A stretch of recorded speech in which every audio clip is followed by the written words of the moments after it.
Welcome to another edition of Journey of Hope. Stories of people that share their journey, a journey seeking hope and healthiness and wellness and wholeness. Our special guest today is Dr. David Wilkins, author and former chairman of the Department of Ophthalmology here at Loma Linda.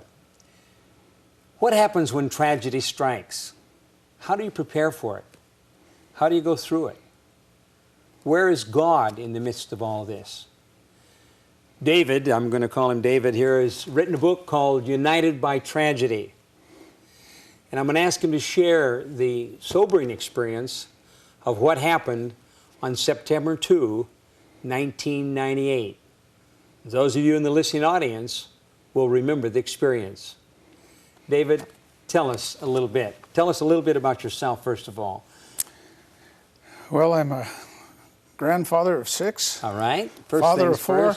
And I've lived in this community since 1987. Okay.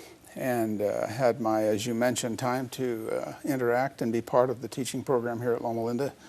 And now I'm retired from that adventure and have a wife of 43 years now, I guess it is. Great. Okay. So, well, let's get right into the basis for this book here, United by Tragedy. September 2, 1998. Where were you and what happened? Well, my son had decided to go overseas to study a foreign language for one of his college years, as had been the habit of my other children and my wife as well. I never got to do that. Somebody had to stay home and pay for that adventure for the kids, and he left on early in the morning on September 2. And he departed from Ontario Airport here, put him on the plane about 1:30 in the morning, and before we went to the airport, we gathered around him and had prayer for his adventure and his safety. And he was going over there for a year. Yeah, he was going over there under the ACA program, the Adventist Colleges Abroad program, to Cologne, France. And he got on the airplane. He was ticketed by Delta. They flew from here to Dallas to New York, where he changed to Swiss Air. And he boarded Swissair 111 at about 9:30 in the evening, East Coast time. And as the plane was proceeding up the East Coast, they got about 200 miles northeast of Boston when they noticed smoke in the cockpit of this MD-11 airplane. Immediately they contacted air traffic control indicating the dilemma, and they had to process how they were going to handle the situation. They were at 33,000 feet, and they were basically 200 miles from Boston and 78 miles from Halifax, Nova Scotia. And they decided that the closest place was Halifax. They were a little close because it takes 100 miles to get down from 33,000 feet under ordinary circumstances. And they were loaded for an overseas flight, so they're very heavy. A lot of fuel. A lot of fuel. They land lighter than they take off, and they hope they burn it up as they cross the ocean. And that was at about 10:14 Nova Scotia time, which is 4 hours different than here. So I was on an airplane flying to Seattle at 6:30 our time here. And we were on final approach into SeaTac in Seattle, and I turned to my wife. I looked at my watch and it said 6:30, and I said, you know, Monty's over the Atlantic as we speak. Having no idea or being aware of the drama that was going out in the skies over the North Atlantic at the time. And we landed, we were picked up by friends and proceeded to their home, made small talk for about an hour, and the phone rang. And my son-in-law from San Jose, who had spoken with my son, who saw on the network news that a plane had gone down, and it seemed like the itinerary matched that of Monty, my son, who was 19 years old. At first, the itinerary was wrong. It was from New York to Zurich. Soon they corrected that. You mean the reports coming back? The reports on CNN came back that it was going to Zurich, and they quickly corrected that. And the hope that we had was quickly dashed when we discovered that the flight number matched my son's flight number. And unless he missed the airplane or had been mugged in New York or something, this was his flight. And they would not confirm it at all. We called all evening long to the family assistance people, and all they would confirm was that the plane had gone down. And what had happened is that, to make a long story really, really tight in a couple of sentences, there was an electrical short that failed to trip a breaker that created in-flight temperatures that were excessive and ignited insulation in the skin of the airplane that propagated a fire that proceeded from just behind the first bulkhead over the top of the cabin of the airplane, disabling the ability of the airplane to fly. Ordinarily, it would take, with an accelerated descent, even maybe people getting injured on the way down, minimum of 13 minutes to get down from 10,000 feet. After a discussion with the co-pilot, they decided to go into a standard descent and did not dump fuel en route, which left them heavy and high when they got close, so they had to request a turnabout. Well, that turnabout took time, and they lost contact with the air traffic control during that turnabout 6 minutes before the plane hit the water. And the atmosphere in the cockpit got so adverse that they had no lights, and they couldn't see the secondary instruments because of smoke, and they had no horizon or lights because it was a rainy, dark night. And the plane began to wander after they lost contact. So it made a loop and then went into a dive and actually impacted the earth like you were diving off a cliff. Into the water. Into the water. It didn't hit the surface like on the Hudson River where they landed nice, and the plane dove into the ocean at 600 miles an hour. And flesh and blood and plastic and metal don't do well at that kind of with that kind of impact. So let's move on. There's so many things that are brought out in this this book that has been written, United by Tragedy. One is this idea of all the people that responded and all the different crises that Halifax had been through over the years that almost prepared the community for another tragedy. Those people have lived through so much maritime tragedy of all sorts, from the Titanic to the present. It's a fishing country. There is no place on the island that's more than 27 miles from water. And so they've had a lot of maritime tragedy. They had the Titanic. The Halifax blew up in December 6, 1970. They knew how to receive people who had been victimized by what seemed to be horrific loss. Over the years, they had. It's in the fabric of who they are, and immediately it became like our tragedy was their tragedy. Well, one of the interesting comments. I know that you were raised a Seventh-day Adventist. Yes. And you know the whole concept of the remnant and the church, and through this whole experience, it sounds like that your understanding of the body of Christ has changed. You know, it really did. I grew up with a little bit of a notion that, you know, we kind of had it all together. We had the package. Sure. And, the remnant. That we were it, and ultimately people would become part of us if they were going to become part of the kingdom of God. Sure. And I discovered through this experience that God has many hands to reach out, receive, touch, and minister to people. And 4 people particularly became an integral part of our sort of healing community. When we first got there, they cleared out a hotel and put all the families of victims in the hotel. And we were waiting to be given a room. There were 9 of us. We were gathered around my kid's wife and their kids. And We were gathered around, sitting on the floor. There was no place to, and we were in a circle. And this well-dressed man came up. His name was Dan Deering, who was a captain of the Salvation Army. And the last thing we wanted to do was to talk to a captain of the Salvation Army. My kids were all grieving and crying and dying inside and in a strange place. We didn't know anybody. It was dark and rainy in a strange place. He sits down in the middle of this group, takes his hat off, and he says, "I just want to hold you guys." And he began to just talk and receive the emotions of my kids. And I watched him change. Sort of their adjustment to this horrific thing where we're sitting there waiting in this strange, dark place. He's identifying with you then. He really did. And turns out he was in charge of all the youth camps in Nova Scotia. And Monty's story was told for a year to all the youth camps before he participated in the internment of my son. The next day we went to a service for the families of victims. They had an interdenominational service, and Greg McMullen was an Anglican pastor who spoke at that. And we made a point to, I was so moved by what he had to say, I got to him afterwards. He was a young guy, not a gray, mature type guy. He was a young guy. And he invited my family over to his home, and we had wonderful fellowship. He became kind of a pastor to me. He took it very seriously. We stayed in touch, still stay in touch. Again, another person that identified with you.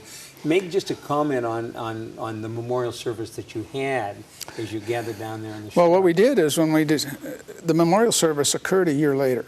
They had dedicated a memorial, and we had found a place to inter him. It was in an old Anglican cemetery. And some of these people who had become such a part of our life, including the Catholic chaplain, John O'Donnell, and an Adventist pastor, Glenn Mitchell, the four of them, I called them on the phone. I says, I want you to help me inter my son. So my son was interred by an Adventist pastor, an Anglican pastor, a Catholic chaplain, and a Salvation Army captain. And good coverage. You talk about rich fellowship. I'm going to say something that is a little touchy for us as Adventist Christians, but we're dreadfully afraid of the notion of this thing called ecumenism. Sure. And if by that you mean we give up things that are important to us so that we can get along with somebody else. Compromise. Compromise, that's something to fear. But there is something about ecumenism of the Spirit that rises above that and dissolves the spiritual distance between us. And I experienced that in its fullness in this circumstance. And I realized that God has many hands. Very important observation. They didn't ask me before they stepped into our world to help us, what's your faith community? Right. If you're not one of us, What I'm do you not believe? sure. Yeah, that was not the issue. The issue was, you're hurting, and we're here. We've been where you're at. We feel the struggles that you're having, and we want to be part of that. Totally identifying. We want to You're embrace, sensing the presence of Christ through this ministry. sense the reaching out of His hands, and it reminds you. I just read this morning in Message Bible about the sorting that goes on at the end of that chapter, and if you do it unto one of the least of these, my brother, you're doing it to me. Right. And they did it to me. Yeah. And they didn't have my brand or my label. But they had your Lord. But we had the same Lord. That's right. Now, there's so many exciting chapters in here and insights, but one of the observations there was how people grieve differently. I mean, you had a large family, and all of them responded a little bit differently as I read the story here. Most people know that the statistics for holding a family together after the loss of a teenage child are not very good. And one of the dynamics that goes on is we're different. And, we all handled that differently. I'm a fixer. When I got the news that his plane was in the Atlantic, I want to get on a plane, fly back there, and drag him out of the ocean myself. Take care of it. Yeah, as irrational as that may sound, to me it made perfect sense. But that's the way you respond. I'm an eye surgeon. I fix things. Right. Yeah. My wife is a very spiritual person, and if you read the book, you'll see that she was the rock. I was the wrestler. She was the rock, and as soon as she became aware of the reality of what had happened, instead of picking up on the phone and trying to fix it, she fell to her knees and asked for her friends to gather around and us to, in tears, bring this to God, because that's the only Help place. us to sense your presence. My kids were all different. My son died inside, my other son. I just watched him wither inside. And my oldest daughter, she wanted to make memories. So she went frantically whole hog and creating creative memory things. Different ways about of her responding brother. to the same incident. And Marcy was the angry one. And I tell an anecdote in the book that will give you chills. In short, it basically went like this, because I think this is important. The pastor, Glenn Mitchell, came to our hotel room the night, and Marcy was angry at anything that moved. This was her brother. They were within 2 years of each other. This should not happen to her brother. Angry with the incident and God. And anybody that was close. Anybody who bothered to get close. And at one time I told her I thought I was losing 2 children. She was so angry and vicious. And he came to our hotel. This is over the months. This is over. No, this was right there. Yeah. Within 2 days of the accident. But it starts then. Oh, it started right then. And she was sitting on the floor, and he came in with his wife, and she went over in the corner, and he started to interact with Marcy, and Marcy's having none of it. She was not nice. And his little wife finally had enough of this. She walks over to him, to Marcy. She's sitting on the floor. And she says, "Marcy, can I have your hand?" She reaches down and takes Marcy's hand, and she just holds it. She looks her in the eye, and she says, "Marcy, I know what it's like to be in a rage."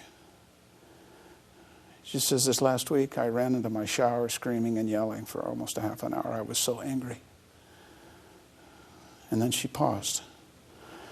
And then she said, "Marcy, my son is in jail for molesting children."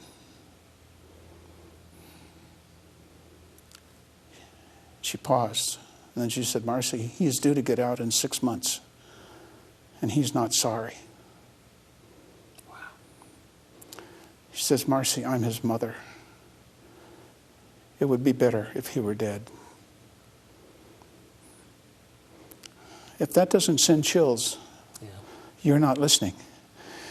What that woman said to Marcy and to the rest of us, she says, "Your son is gone and he's okay. He loved God and he's okay. My son is still here and he's in trouble." Yeah. There's worse things than losing a child of the King who has chosen to be his friend. So true. And we forget that. I get goosebumps just telling that little encounter. Yeah. Now, you talk about the reluctant fraternity. Mm-hmm. The reluctant fraternity is defined as a community of people drawn together by circumstances not of their choice. I didn't choose to be part of a group of people who had had tragic loss in their family. But I became part of it in a nanosecond. And in that coming together, we have a chance to wrap our arms around each other.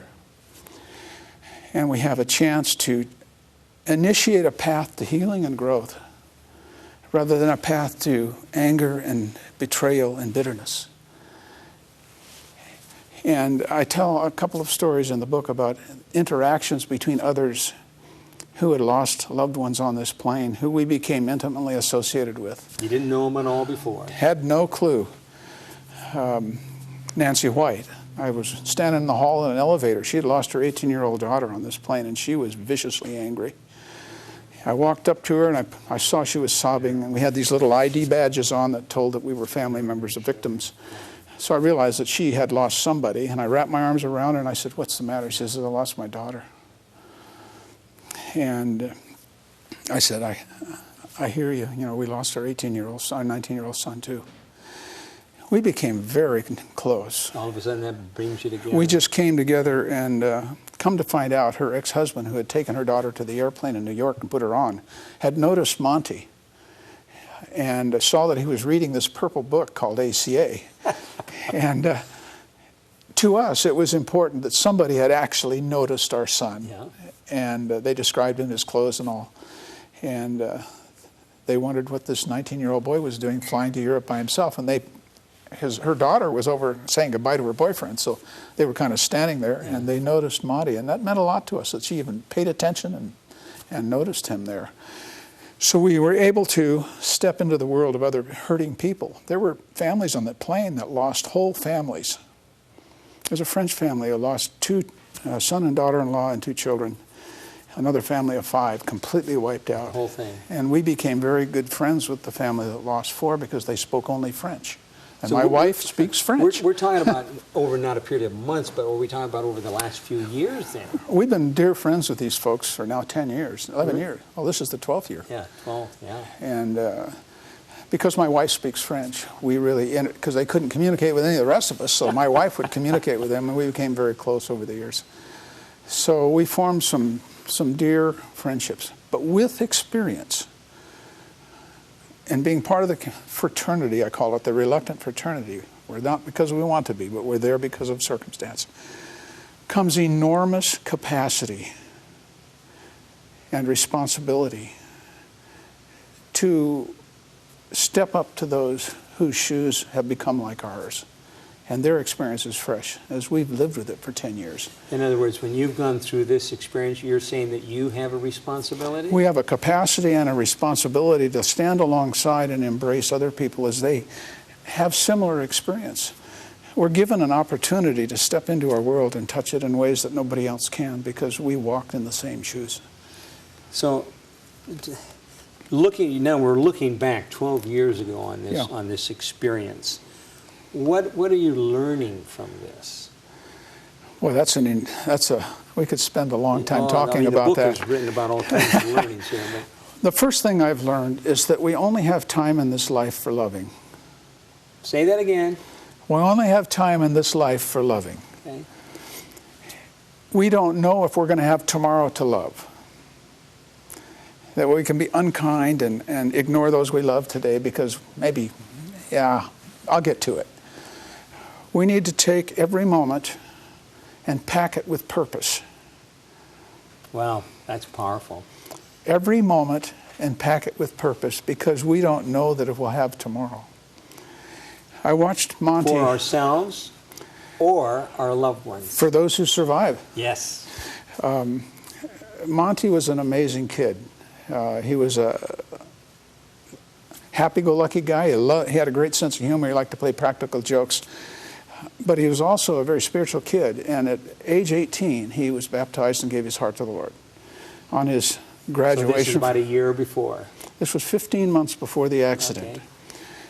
And he invited total commitment, invited his whole senior class to his baptism on the Sabbath of his graduation. And over that 15-month time, we watched him interact with his world. And 4 months before this accident, he came to me and he said, "Dad, I'm not afraid to die. God and I are tight." Really? And at the time, I was blown away with what he said, but I had no idea what that encounter would mean to me. Later on. As we had a chance to sit and think about this son that we had been blessed to enjoy for 19 years. I'm not sure that I can't remember how old I was at the time. It was 12 years ago. I'm 66 now, so I must have been 54. That I could have said it with as much assurance as he did.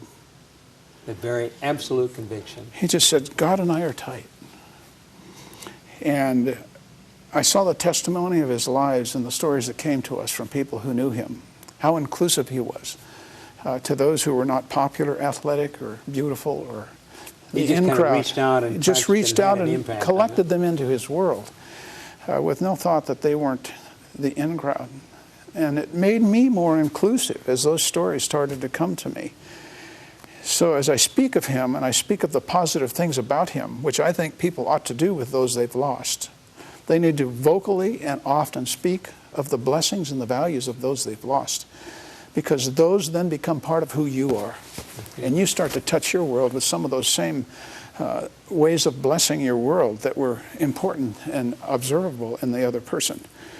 I don't want to get over it. I don't. Say that again so our listening audience can hear that. Everybody says, get over it. I don't want to get over it. Why? I want to value his memory. I want the things that I saw in his life that were so special to become part of who I am as well, just like I wanted my values to become part of who he was. Mm-hmm. And we tend to celebrate those things when we don't have them with us anymore. And if we speak of it often and we speak of it with conviction, it becomes who we are. So a sleeping boy can change his world while he rests. Wow. Does that make sense? That sure does. Say it again. I've seen his story, while he rests, change the hearts of people. Isn't that just like God?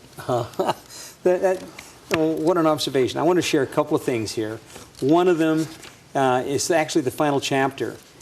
And it says, loss is a part of the human experience. And it's natural to ask, where was God? The human race is two groups, those who have experienced tragic loss and those who will. All who experience loss and sorrow touch the heart of God and will be touched by the hands of Jesus through his body. Those who not only claim his name, but follow him into the lives of hurting. Where was or is God in hard times? He is present here and now in his body. And one of the concluding statements here is, the ministry of the entire faith community in Nova Scotia to the hurting families, regardless of denominational labels, spoke loudly of the unconditional love and compassion. You know, right now, here's what you're saying, I'm still in the process of healing. That's right. Maybe that's where I'll always be in the process. This much I know, however, I'm not in the same Dave Wilkins today as I was before September 2, 1998. Not only have the circumstances drastically changed in my life and in and out of our family, but God has been at work in me. And again, for our listening audience here, this story, United by Tragedy, can be purchased at the ABC or on Amazon, I understand. United by Tragedy, the story of the tragic accident there of Swissair 111. Again, for those of you that are looking on, I want you to know that God's got a plan for your life. Mm-hmm. If you'll open your heart to him, if you'll listen, you'll be able to discern his will. I don't know what the future holds, but I know who holds the future. Absolutely. And God's got a plan for you. Give him a chance. This week, something may have happened to you or is about to happen. Today is the day of the Lord. Let's be glad and rejoice in it. God bless you. Amen.